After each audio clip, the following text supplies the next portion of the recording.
The theater was packed to the brim. Thousands of people filled the seats, their eyes locked on the glimmering stage that had made dreams come true and crushed them just as easily. The bright white lights danced across the audience, but all focus soon centered on a single, trembling boy standing in the middle of the stage. He looked impossibly small against the grandeur of it all, a 12-year-old with shaggy brown hair, worn sneakers, and a guitar almost too big for him to hold. The host introduced him with a gentle smile. "Next up, we have Ethan Miller from Kentucky." A few claps echoed through the hall. But most of the audience stayed silent, skeptical. After all, how many children had come to this very stage, nervous and shaky, only to crumble under pressure?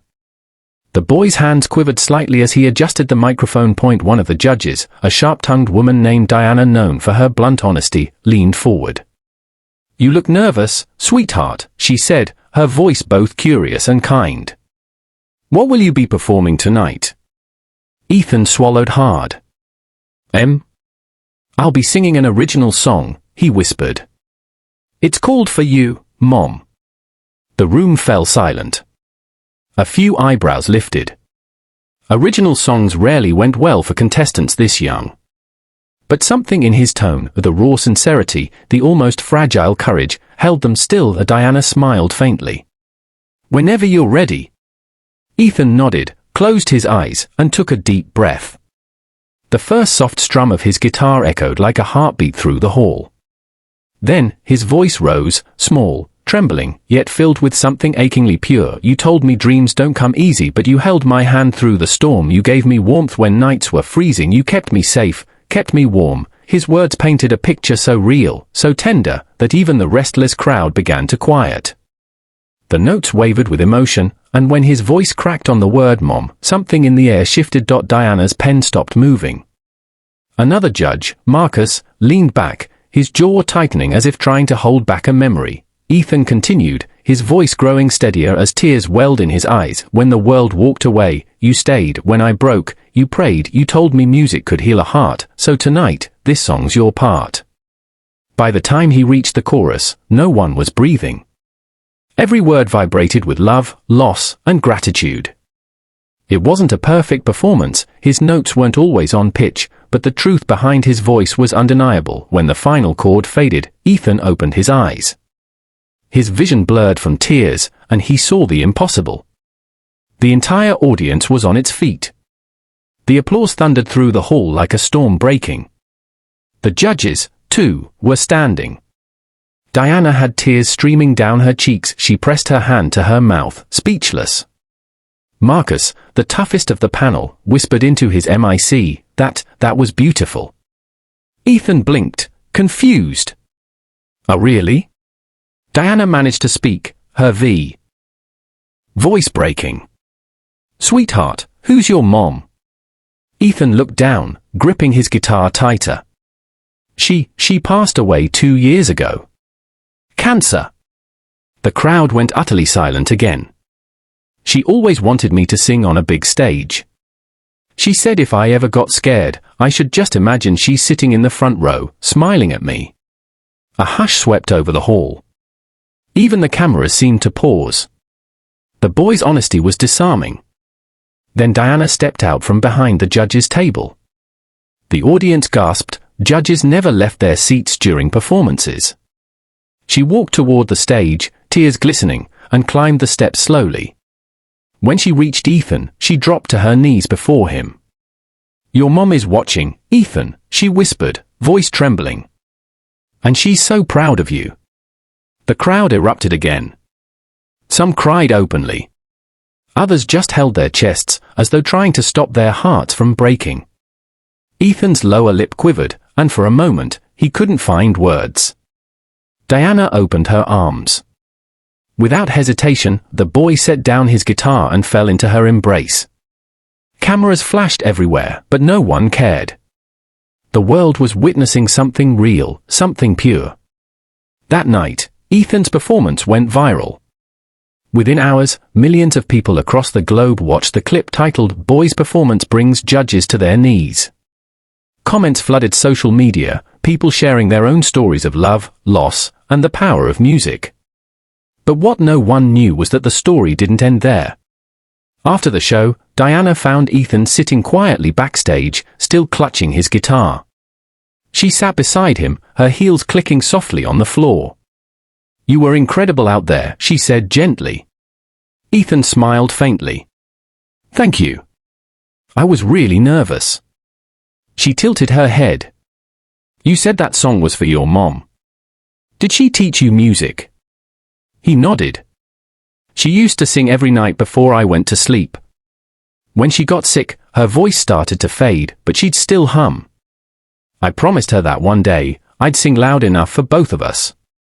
Diana bit her lip, fighting tears. "You did that tonight, Ethan. You sang for both of you." He smiled shyly. "I think she heard me." Diana took a deep breath, pulling something from her pocket, a small golden pin shaped like a music note. "My mother gave this to me when I was your age," she said softly. "She said it's for anyone who reminds me what music really means. And tonight, that's you." She pinned it gently to his shirt. Ethan's eyes widened. "I can't take this." "Yes, you can," Diana interrupted, smiling through tears. "Because you reminded me that music isn't about fame or perfection. It's about truth. And you have more truth in your voice than most people ever will."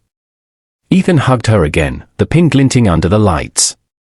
Weeks later, Ethan returned for the semi-finals. But something was different. His performance wasn't just about singing anymore.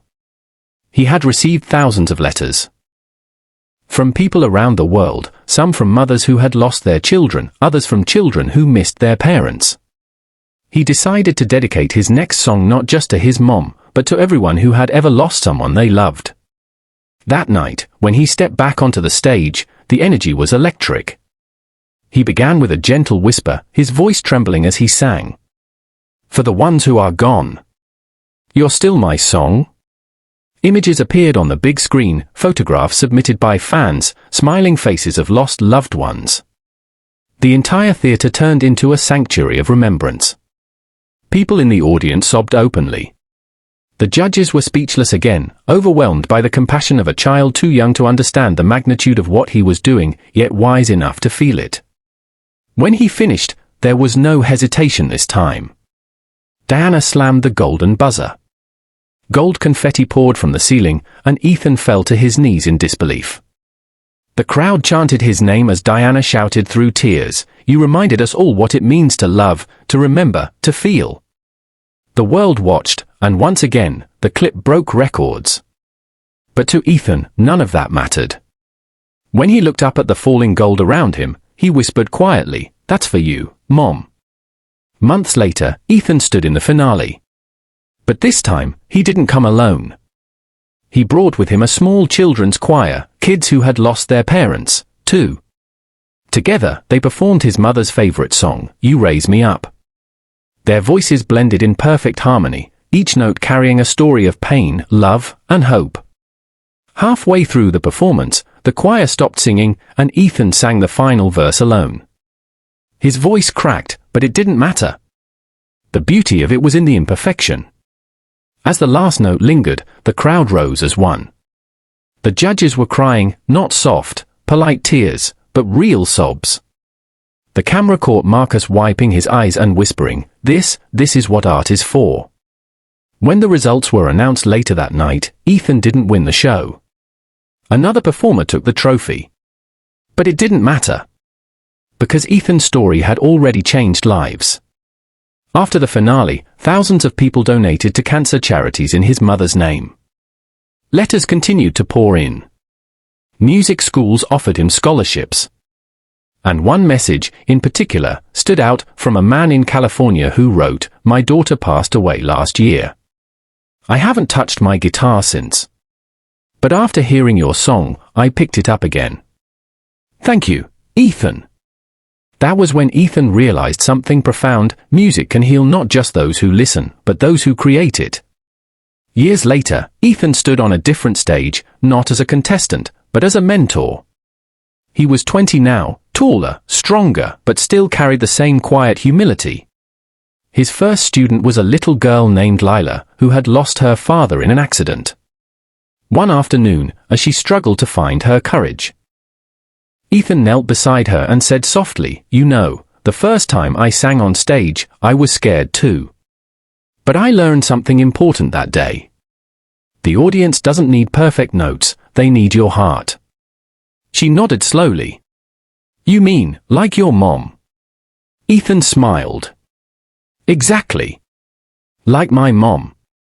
He handed her his old guitar, the same one he used the night the judges fell to their knees, and whispered, "Now it's your turn to make someone believe again." As she strummed the first chord, Ethan stepped back, looking up at the ceiling lights. For a fleeting second, he could almost see his mother's face among them, smiling, proud and free. And in that moment, he understood what his journey had always been about, not fame, not applause, but love that outlived every note. Moral and closing message? The greatest performances are not sung for trophies or fame, they're sung from the heart, for someone we love. And sometimes, it's the smallest voice that reminds the world what it truly means to feel human.